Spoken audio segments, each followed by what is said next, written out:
Hello student, हम लोग बात किए हैं Henry law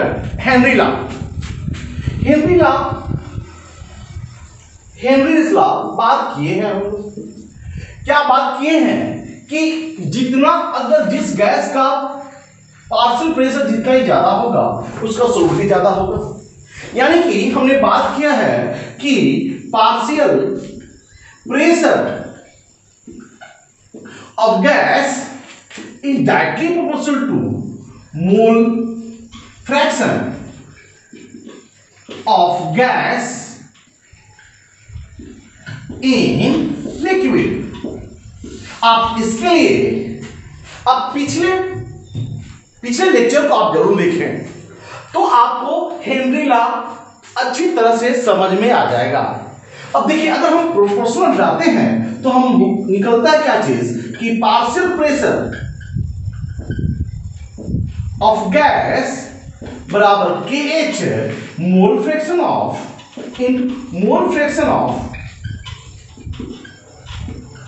of gas in liquid. अब इस पे हम लोग आज न्यूमेरिकल की बात करेंगे। आज हम लोग न्यूमेरिकल की बात करेंगे, हम कुछ न्यूमेरिकल बनाएंगे भी, और आप ध्यान रहे कि कुछ न्यूमेरिकल हम आपको ही बनाने के लिए देंगे। आप उस न्यूमेरिकल को जरूर बनाएं। अंत में हम आपको कुछ न्यूमेरिकल देंगे ही आज। देखिए क्या होगा। अब देखिए यहां पे क्या है कि हमने इसके बारे में बहुत अच्छी तरह से पढ़ चुका है पिछले क्लास में। आज हम लोग क्या करेंगे, एप्लीकेशन ऑफ हेनरीज लॉ पढ़ाएंगे। एप्लीकेशन ऑफ हेनरीज लॉ पढ़ा जाए। अच्छा, हम लोग एप्लीकेशन क्या है इसका सुनिए। एप्लीकेशन में कुछ ज्यादा नहीं है, ये जितने भी इसके एप्लीकेशन है ये सारे के सारे एप्लीकेशन डेली वे में यूज होने वाला है। डेली लाइफ में ये हम लोग यूज होता है। जैसे पहला, आप कार्बोनेट ड्रिंक पीते हो। आप क्या करते हो कि कार्बोनेटेड ड्रिंक पीते हो। In the production of carbonated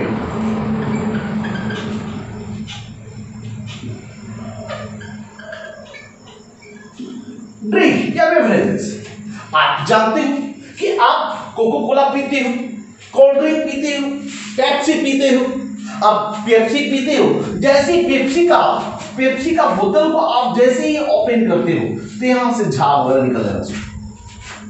ऐसा क्यों? क्योंकि आप जानते हो कि यहां पे जो बोतल है उस बोतल में हाई प्रेशर पे, इसका बोतल का ढक्कन को हाई प्रेशर पे CO2 से सील किया जाता है।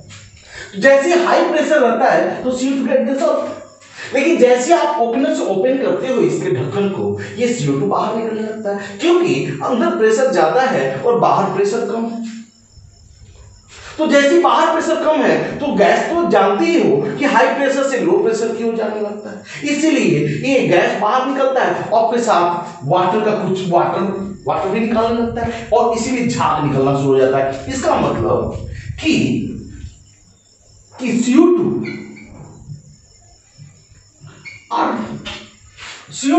अच्छा in cold in soft drink भी बोल सकते हैं। सॉफ्ट ड्रिंक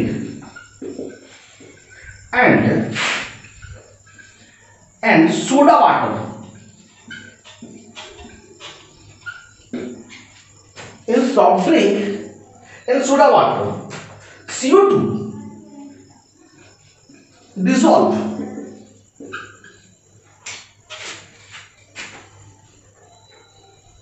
ठीक है, बाय अप्लाइंग प्रेशर। हम प्रेशर को अप्लाई करके सॉफ्ट ड्रिंक में और सोडा वाटर में हम क्या करते हैं, CO2 को घुलाते हैं। अच्छा, दूसरा क्या है, in the function of lung.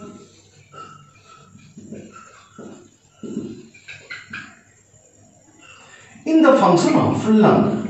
फेफड़े में हमारा इसमें हेनरी लगा क्या प्रोडक्ट क्या यूज है? अब ये बहुत सारा यूज है। आप जानते ही हो कि हम लोग जैसे ये क्या है, हम लोग है ऐसे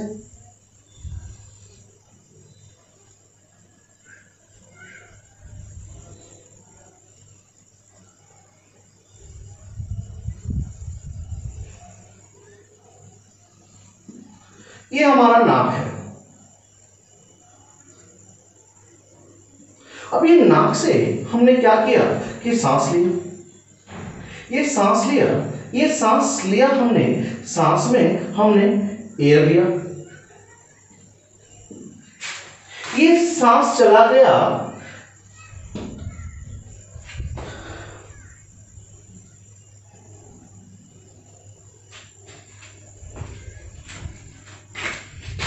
ब्रोंकिया में, ब्रोंकिया से ब्रोंक्यूल में, और ये ब्रोंक्यूल खुलता है हमारा हार्ट पे लंग में। ये जाकर के ये फर्दर डिवीजन हो जाता है और अल्वियोलाई बन जाता है। अल्वियोलाई में जाके एयर सेक जिसको भी बोलते हैं, एयर सेक या अल्वियोलाई में चला जाता है ये हमारा एयर। अब ये एयर सेक में ये हमारा ये एयर सेक जो है या अल्वियोलाई में ये ब्लड का सर्कुलेशन बहुत ज्यादा होता है, हाईली वास्कुलर होता है। यहाँ पे ब्लड का सर्कुलेशन बहुत ज्यादा होता है। ये हमारा यहाँ से ऑक्सीजन गया है, ऑक्सीजन का प्रेशर हाई है, हाई प्रेशर है, यहाँ पे हाई पार्शियल प्रेशर है, तो यहाँ पे हीमोग्लोबिन के साथ क्या कर जाता है, ये ऑक्सीजन हीमोग्लोबिन के साथ कंबाइन करके ऑक्सी हीमोग्लोबिन बना देता है, ऑक्सी हीमोग्लोबिन बना देता है। यानी कि ये हमारा इन लंग क्या करता है कि ऑक्सीजन का हाई प्रेशर के साथ कंबाइन करके ऑक्सी हीमोग्लोबिन बना देता है। अब ये चला जाता है, ये हार्ट में जाता है, हार्ट से हर टिश्यू में चला जाता है। टिश्यू में क्या होता है कि ऑक्सीजन का पार्शियल प्रेशर कम हो जाता है, इसलिए वहां पे टिश्यू में ये ऑक्सीजन टूट जाता है। यानी कि in lung partial pressure of oxygen is high, so it combined with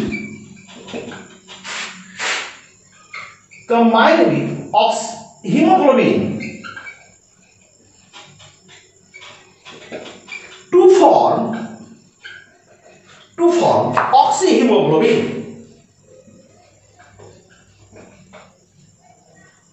globin, और ये ऑक्सीहीमोग्लोबिन बना देता है, लेकिन जैसे ही ये टिश्यू में जाता है वहां पे डिसोसिएट कर जाता है और ये ऑक्सीहीमोग्लोबिन हमारा फ्री हो जाता है। आप इसे नोट करें।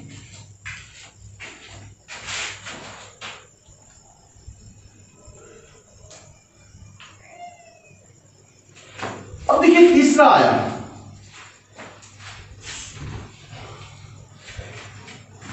इन डीप सी डाइविंग। अब देखिए जो सी डाइवर होता है डिपेंड्स अपन कंप्रेस्ड एयर।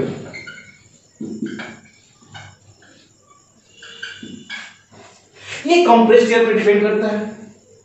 अब देखिए अकॉर्डिंग टू हेनरी, अब देखिए यहां पे आप तो ज्योग्राफी चैनल या डिस्कवरी चैनल देखते हो, तो स्कूबा डाइवर होता है, सब बीच पे सिलेंडर लेके जाता है और गोताखोर छिपाक से मार देता है। तो जैसे ही वो जाता है समुद्र के अंदर जाता है, तो हेनरी के अनुसार according to Henry both oxygen and nitrogen get dissolved। अब ऑक्सीजन और नाइट्रोजन क्या कर जाता है, डिसॉल्व कर जाता है। आप जानते हो कि वो तो काम करता है ना भैया, तो लगातार तो काम कर रहा है, वो तो काम कर रहा है। तो ऑक्सीजन जो है, oxygen used in metabolism, oxygen का यूज कहां हो जाता है, मेटाबॉलिज्म में यूज हो गया।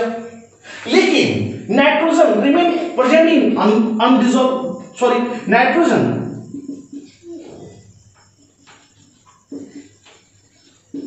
but nitrogen present in dissolved state। ये क्या करता है आप सुनिए फिर से। सिलेंडर लेकर तो गया, अंदर गया तो वहां पे दोनों लिया, वो ऑक्सीजन और नाइट्रोजन दोनों प्रेशर के चलते, समुद्र के प्रेशर के चलते दोनों घुल गया। हम जानते हैं के अनुसार कि प्रेशर बढ़ने पे सोडियम बढ़ता है, अब दोनों तो घुल गया। लेकिन आप जानते हो कि जितने भी मोटे मेटाबॉलिज्म काम है, एनाबॉलिज्म, कैटाबॉलिज्म, जितने भी होते हैं मेटाबॉलिज्म, वो ऑक्सीजन का जरूरत पड़ता है। अब ये ऑक्सीजन तो यूज हो जाता है, लेकिन ये नाइट्रोजन इस डिसॉल्व स्टेट में ही रहता है। अब लेकिन ये जिंदगी में थोड़ी अंदर रहेगा, समुद्र के अंदर रहेगा, उसको तो बाहर निकलना है। वे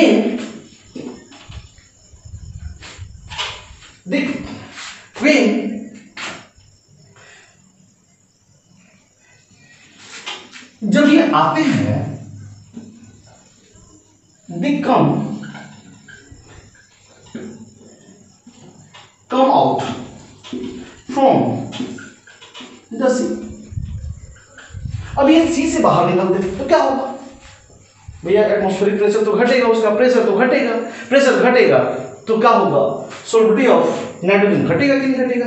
यानी कि solubility of nitrogen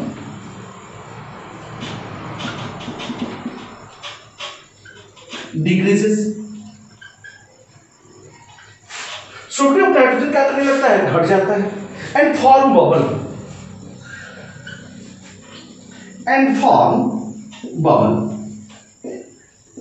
in the blood vessel. और बुलबुले का बना देता है ब्लड वेसल। अब बताइए, आप जब बुलबुला बना देगा तो एक रोग, इस रोग बन जाता है, इस रोग को बैंड डिजीज बोलते हैं। एंड डेवलप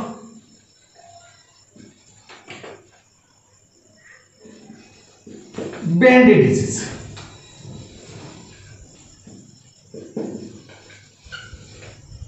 बैंड डिजीज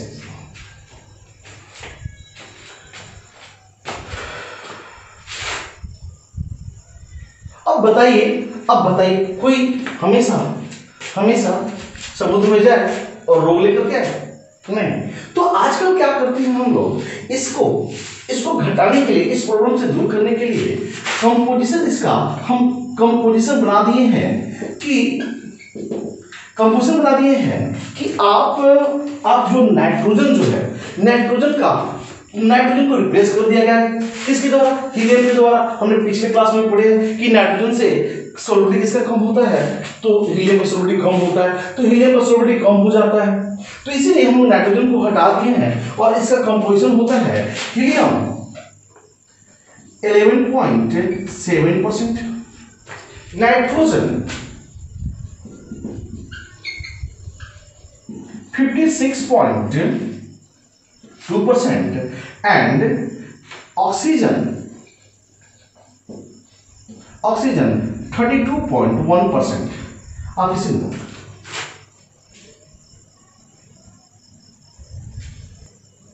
अब देखिए ये एनसीईआरटी का इंडेक्स का क्वेश्चन 6। अब देखिए यहाँ पे बहुत सुंदर सा क्वेश्चन है, बहुत आसान है, आप मुझे ढंग से समझिए। अब देखिए यहाँ पे क्या करता है, H2S एक टॉक्सिक गैस है, H2S एक toxic gas with protein gas में, और इसका बड़ा सड़ा अंडा जैसा गंध होता है।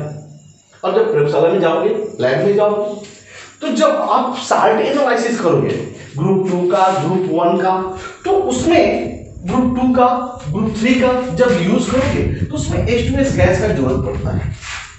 और इस H2S गैस जो है उसका प्रोटीन A गैस में होता है, ठीक है। अब इसको अगर इसका यूज तो हम बता ही चुके कि क्वालिटेटिव एनालिसिस में होता है। अब दिमाग में बैठा दो कि इसमें क्या होगा कि ये इतना से क्वेश्चन से कोई लेना देना नहीं है।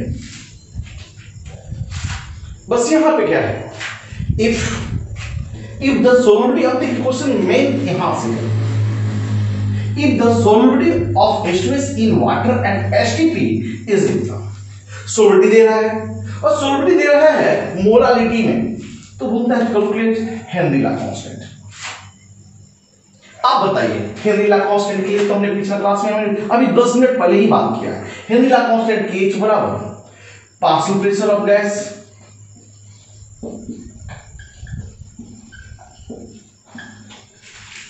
और यहां पे मोल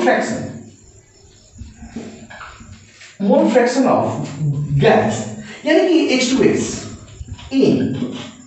इन वाटर। अब भैया अब यहां पे हेनरी ला कांस्टेंट तो बोल रहा है, अब हमें ये दोनों चीज चाहिए। जब दोनों चीज चाहिएगा तभी जाकर के हम Kh निकाल सकते हैं। ये दोनों चीज नहीं रहे तो नहीं निकालेंगे, लेकिन क्वेश्चन में तो ये दोनों चीज कहीं नहीं कुछ दिया है, ठीक है। तो हमें क्या करना है कि ऐसा क्वेश्चन बनाने में सबसे पहले हमको क्या करना होगा, यहां पे क्वेश्चन में मोलालिटी दिया हुआ है, अभी मोलालिटी दिया हुआ है लेकिन चाहिए क्या चीज, मोल फ्रैक्शन। तो हमने लेक्चर 1, लेक्चर 2, लेक्चर 3 में हमने बार बार बात किया है कि भैया आप यूनिट ऑफ कॉन्सेंट्रेशन को देखें। आप जब तक लेक्चर 1, लेक्चर 2, लेक्चर 3 नहीं देखेंगे तब तक इस सबका प्रॉब्लम नहीं बनेगा। तो क्या करना है, हम लोग कैसे देखें, तो देखिए यहां पे सबसे पहला हम लोग करेंगे क्या चीज कि इस मोलालिटी को मोल फ्रैक्शन में कन्वर्ट करेंगे, यानी कि कैलकुलेशन ऑफ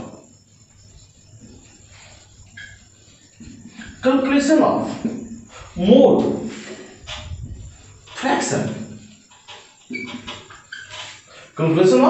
फ्रैक्शन, यानी कि सबसे पहले हम लोग मोल फ्रैक्शन कैलकुलेट कर लेंगे। अगर मोल फ्रैक्शन कैलकुलेट कर ले, पार्शियल प्रेशर निकल जाए तो केस तो आराम से इजीली हंसते हंसते हम निकाल सकते हैं। अब देखिए यहाँ पे सबसे बड़ा चीज की हम लोग देखें कि मोलालिटी दिया हुआ है क्वेश्चन में। तो मोलालिटी का मतलब क्या होता है हम लोग पहले ये जाने। तो मोलालिटी का मतलब कि मोलालिटी क्या होता है, what is definition of molality. तो मोलालिटी क्या होता है कि एक केजी सॉल्वेंट में जो मोल होता है उसी को मोलालिटी बोलते हैं। 1 केजी सॉल्वेंट में 4 मोल है तो मोलालिटी 4, 1 केजी सॉल्वेंट में 10 मोल है तो मोलालिटी 10, 1 केजी सॉल्वेंट में 50 मोल है तो मोलालिटी 50, 1 केजी सॉल्वेंट में 0.195 है तो molality 0.195।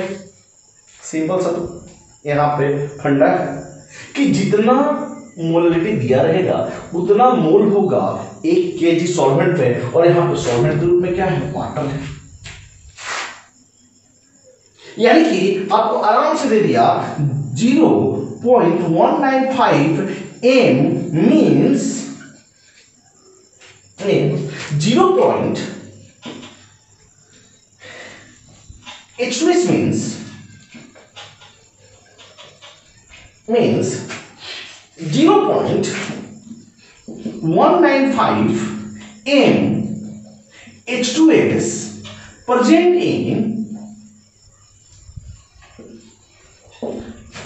in 1000 gram of water। आसान तो है, यानी इतना मोल H2S presenting 1000 gram of water. यानी कि यहां पे क्वेश्चन में हमको एक लाइन मोलालिटी से क्या मिला कि मोल ऑफ H2S, इसको NH2S कर लिया जाए 0.195 मोल। अच्छे, मास ऑफ वाटर भी निकल गया, कितना 1000 ग्राम। आप क्या जाने, मोलर मास ऑफ वाटर भी जानते हो, मोलर मास ऑफ वाटर जानते हो, वाटर होता है H2 18 ग्राम पर मोल। अब बताओ, मास जान गए, मोलर मास जान गए, नंबर ऑफ मोल भी निकल जाएगा, यानी कि number of mole of H2 NH2 बराबर गिवन मास 1000 ग्राम बटा मोलर मास 18 ग्राम, ग्राम से ग्राम कट जाएगा, इतना मोल हो जाएगा, यानी 55.5 मोल। अब बताओ, हम दोनों का मोल जान गए। अब मोल जान गए तो आसानी से हम मोल फ्रैक्शन भी निकाल लेंगे, लेकिन इससे पहले आप नोट कर लो।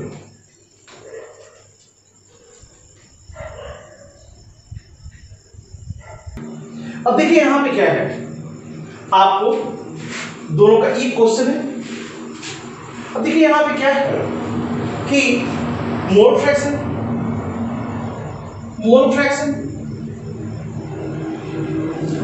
ऑफ H2S कैसे निकलेगा? तो मोल फ्रैक्शन कैसे निकलता है भैया, जिसका निकालना होता है उसका मोल ऊपर NH2S अब बटा टोटल नंबर ऑफ मोल। जिसका मोल फ्रैक्शन कैसे निकालता है, पिछली क्लास में हमने बात कर चुके, जिसका निकालना उसका मोल ऊपर बटा total number of mole NH2 plus NH2S। आप यहां पे आप निकाल चुके हो 0.195 मोल, और ये क्या है, ये 55.5 मोल, और प्लस क्या है अब यहां पे NH2S 0.195 मोल। जब आप इसे सॉल्व करोगे तो यह आएगा 0.0035। आप सॉल्व कर लेना। अब देखिए यहां पे क्या है, हमने मोल फ्रैक्शन को निकाल दिया, यानी मोलारिटी तो निकाल दिया। देखिए हमने क्वेश्चन इसलिए नहीं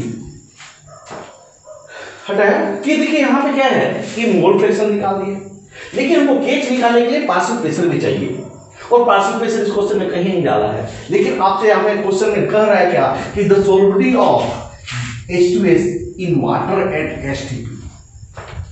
यहां पे इस STP को बताने के लिए हमने इस क्वेश्चन को नहीं हटाया बोर्ड से। देखिए यहां पे क्या है कि आपका कि STP पर इतना मोलारिटी बुलाया है, और इस मोलारिटी को हम मोल फ्रैक्शन में कन्वर्ट कर देंगे, इतना मोल फ्रैक्शन हो गया। अब बताइए, तो अब हम लोग क्या जानते हैं, अब सिंपल सा चीज है, आपको ज्यादा चक्कर लगाने की जरूरत नहीं है। देखिए अब क्या है यहां पे, आपके H बराबर आप क्या जानते हो, partial pressure. Step 2, calculation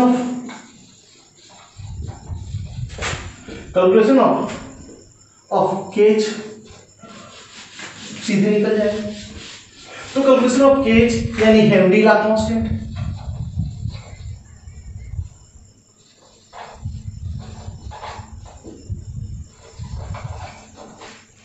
Henry law constant. अब क्या है ये यहां पे, partial pressure of H2S at STP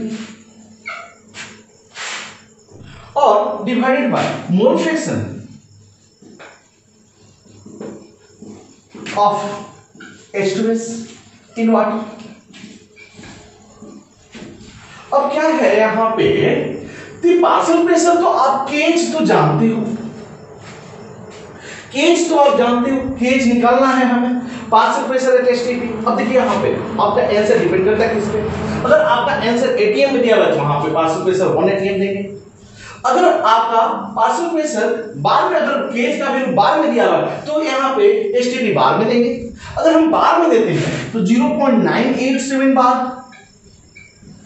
cage का वैल्यू वही होगा जो पार्शियल प्रेशर का वैल्यू होगा, यानी पार्शियल प्रेशर का यूनिट और केएच का यूनिट दोनों सेम होना चाहिए। पार्शियल प्रेशर का यूनिट पे ही डिपेंड करता है केएच का वैल्यू। और यहाँ पे मोल फ्रैक्शन निकला 0.035। जब आप इसे सॉल्व करोगे तो 282 बार होगा। आप इसे नोट कर लो।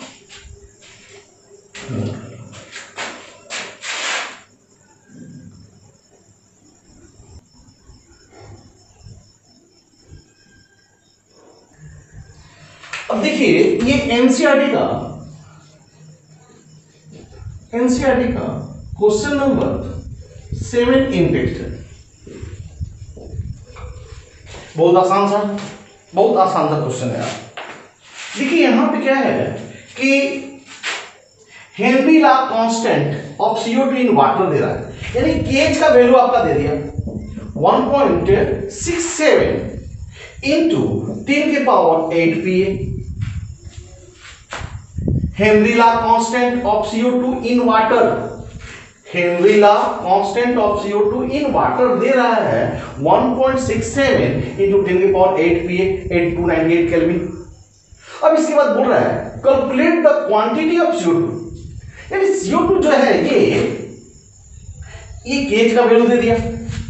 अब इन 500 ml ऑफ सोडा वाटर, यानी कि वाटर यहां पे दे रहा है 500 ml।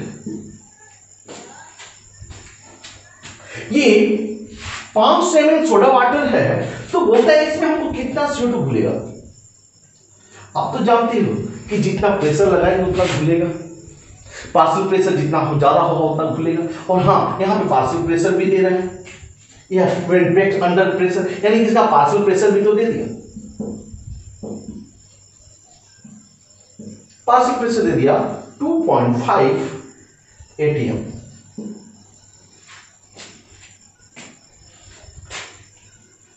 CO2 प्रेशर एट इतना, एटीएम प्रेशर एट इतना। अब देखिए यहां पे क्या हुआ, यहां पे आपका कि प्रेशर भी दे दिया, केएच का भी वैल्यू दे दिया, और प्रेशर और केएच का वैल्यू देने के बाद इसमें बोलता है कि कितना CO2 का अमाउंट मिलेगा। बस सिंपल सा चीज, क्वांटिटी कितना होगा, आसान सा चीज है, बहुत ही सिंपल सा चीज है ये। क्यों? क्योंकि आप जानते हो कि आप अकॉर्डिंग टू हेनरी लॉ, लेकिन फिर भी यहां पे प्रॉब्लम है। यहां पे प्रॉब्लम क्या है कि आप यहां पे क्या जानते हो कि जो पार्शियल प्रेशर होगा उसी का यूनिट होता है। अगर पार्शियल प्रेशर एटीएम में है तो केएच भी एटीएम में होना चाहिए। अगर पार्शियल प्रेशर पास्कल में है तो केएच का वैल्यू पास्कल में होना चाहिए। अब दोनों का प्रेशर अलग अलग, मतलब यूनिट अलग अलग नहीं होना चाहिए। सबसे बड़ा प्रॉब्लम तो यहां पे है, इस प्रॉब्लम को सॉल्व करना होगा।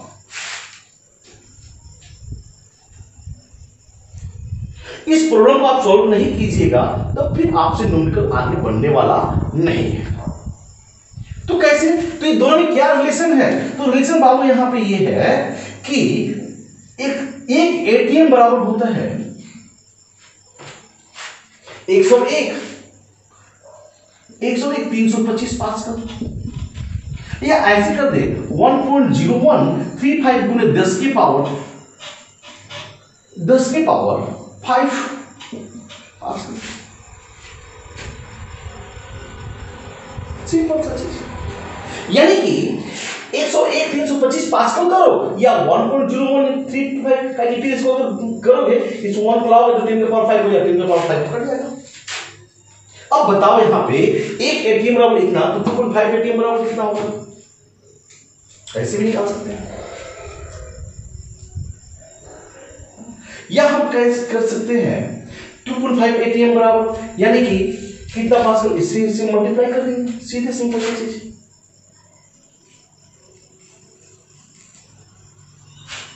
तो हमारा क्या होगा कि पार्शियल प्रेशर बराबर 1 एटीएम बराबर इतना पास्कल, तो पार्शियल प्रेशर बराबर हमारा क्या हो जाएगा, पार्शियल प्रेशर ऑफ CO2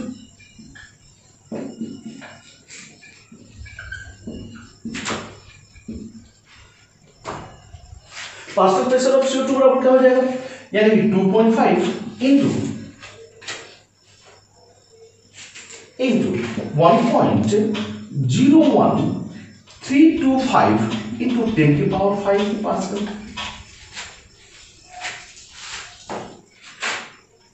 अभी हमने क्या किया कि दोनों को पार्शियल में चेंज कर लिया। अब क्या करना है हम लोग को, एक चीज और जानते हैं कि यहां पे according to Henry law,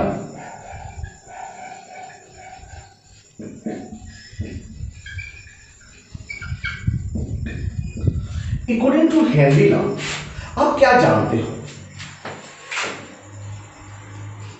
according to Henry law आप क्या जानते हो? KH बराबर पार्शियल प्रेशर ऑफ CO2 होगा बटा मोल फ्रैक्शन ऑफ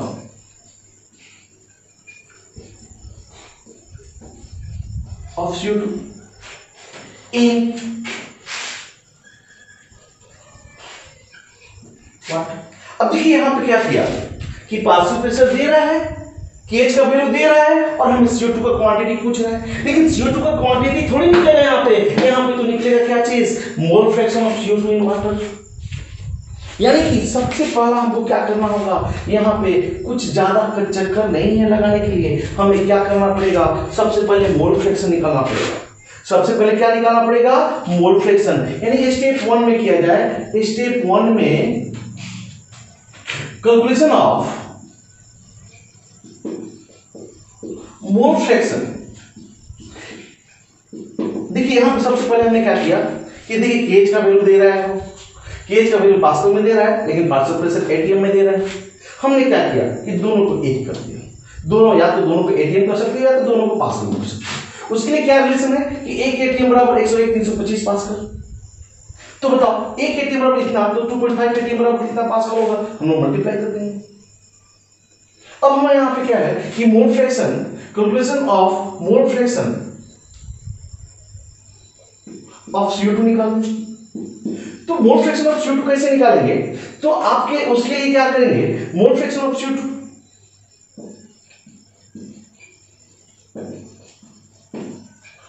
बराबर क्या होगा, तो मोल फ्रैक्शन ऑफ CO2 इधर जाएगा तो पार्शियल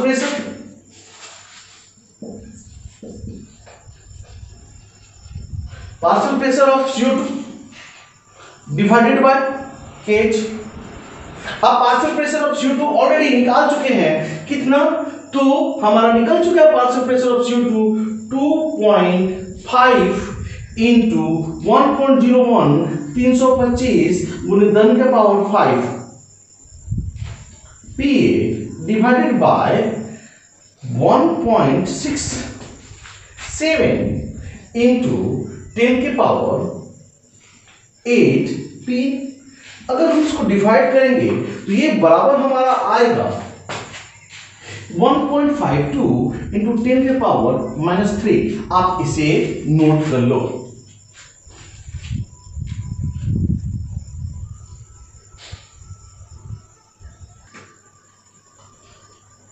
अब देखिए यहां पे क्या है, आपने मोल फ्रैक्शन तो निकाल लिया, अब हमको मोल फ्रैक्शन नहीं उसका क्वांटिटी निकालना है। तो क्वांटिटी निकालने के लिए क्या करेंगे, हम सिंपल सा चीज करेंगे। यहां पे देखिए अब सिंपल सा चीज करेंगे। अब मोल फ्रैक्शन है क्या चीज, मोल फ्रैक्शन कितने ग्राम वाटर में डाल रहा है, तो यानी कि कैलकुलेशन ऑफ स्टेप 2 करेंगे हम लोग। Step 2 calculation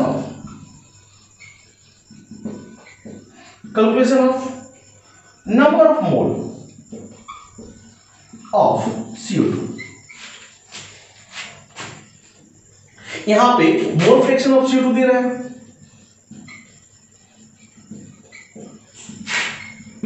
mole fraction of CO2 कितना दे रहा है, तो 1.52 गुने 10 के पावर -3। अच्छा एक चीज और, हम लोग यहां पे क्या निकाले, मोल फ्रैक्शन दे दी, अब यहां पे number of mole of CO2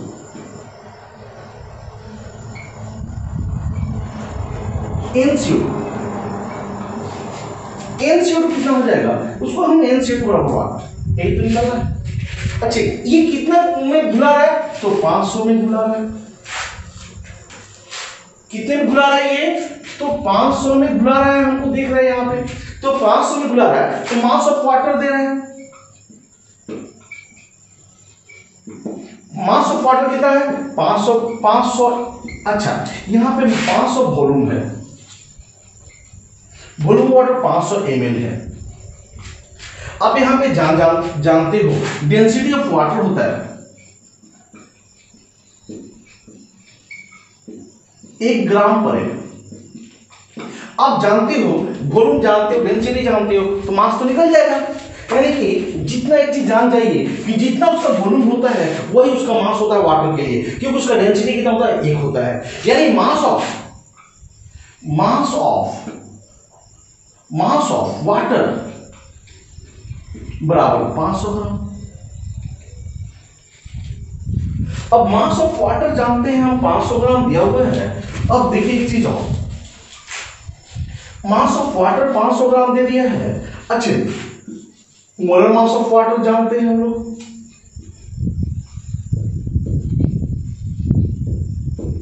कितना 18 ग्राम पर मोल। अब मास जान गए, मोलर मास जान गए, तो number of mole of water तो जानते हैं।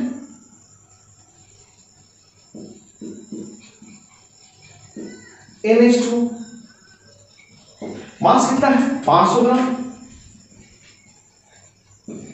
अच्छा, यहां लिखते हैं 500 ग्राम डिवाइडेड बाय 18 ग्राम पर मोल, कट जाएगा 27.7 मोल, यानी कि नंबर ऑफ मोल निकल गया। अच्छा, अब एक चीज बताइए आप, मोल फ्रैक्शन ऑफ CO2 कैसे निकलेगा?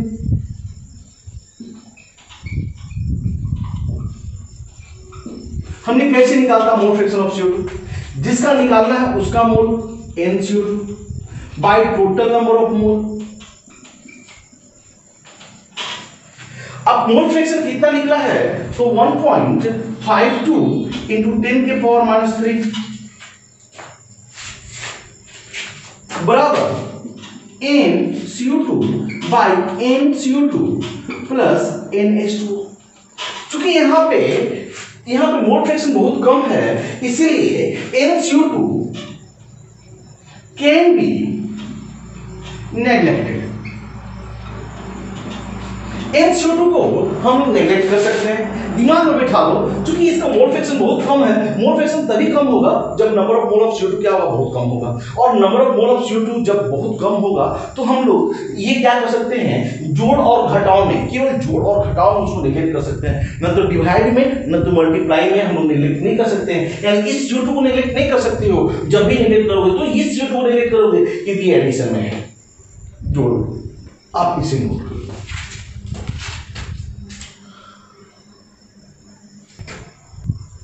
अब देखिए यहां पे 1.52 इंटू 10⁻³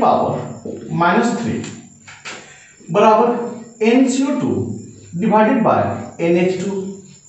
और हमने NH2 ऑलरेडी निकाल चुका है, कितना 27.7। इसका मतलब कि NCO2 बराबर 1.52 इंटू 10⁻³ इंटू NH2।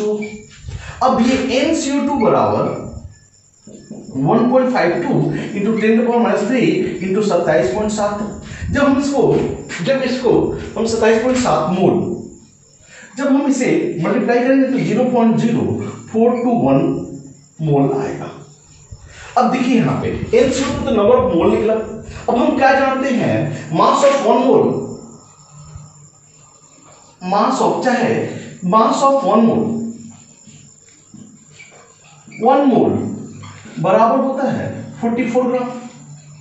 अच्छी बताइए, जब 1 मोल का मास 44 ग्राम होता है तो इतना मोल का मास कितना होगा? बस, यानी कि मास ऑफ 0.421 मोल बराबर 44 इंटू 0.421 ये ग्राम पर मोल होता है। यानी 1 मोल का ग्राम पर मोल, सिंपली इतना क्या, ग्राम मोल से मोल तो कट ही जाएगा, इंटू 0.421। अब इसको जब मल्टीप्लाई करेंगे तो कितना आएगा 1.85। अब मल्टीप्लाई कर लेंगे 1 ग्राम आंसर है। आप इसे नोट देखिए ये दो क्वेश्चन को आपको घर पे बनाना है, ये दो क्वेश्चन को आपको घर पे बनाना है। आप बनाने के बाद आप इससे कमेंट करेंगे। देखिए यहां पे क्वेश्चन कर रहा है कि एक गैस है N2, if N2 gas is bubbled through water at 20 degree C, यानी कि हमने N2 गैस को एक तरह से बबल किया। How many litre, millilitre, how many millilitre, यानी इस N2 गैस का कितना ml डिसॉल्व करेगा, कितना ml, how many millilitre, how many millilitre at STP, दिमाग में बैठा लो एसटीपी पे कितना डिसॉल्व करेगा, दिमाग में बैठा लो एसटीपी पे कितना डिसॉल्व करेगा ऑफ N2 गैस, नहीं डिसॉल्व करेगा कितना, 1 लीटर ऑफ वाटर में, 1 लीटर वाटर में N2 का कितना डिसॉल्व करेगा। If N2 gas is bubbled through water eight 20 degree C, how many millilitre at STP of N2 gas would dissolve in a liter of water. Assume a partial pressure of N2 gas equal to 742.5 torr और cage भी दे रहा है N2 का 5.77 into 10 के power 7 torr, cage का भी दे रहा है, केज भी दे रहा है 5.77 into 10 के पावर 7 torr। अब इसका आंसर आएगा 16 ml। अब थोड़ा सा दिमाग में बिठा लो, इसका हिंट दे देते हैं कि सर ml कैसे आएगा, इसका हिंट यहाँ पे देख लो। आप तो यहाँ पे मास निकाल सकते हो, जैसे पिछले क्वेश्चन में हमने मास निकाला है, मास पिछला क्वेश्चन हमने जो मास निकाला है, मास के बाद उस मास को ml में चेंज कर देंगे, क्योंकि वो ml में बोल रहा है एसटीपी पर। तो आप जानते हो कि आप जानते हो मास ऑफ, चाहे ऐसे करेंगे, वॉल्यूम ऑफ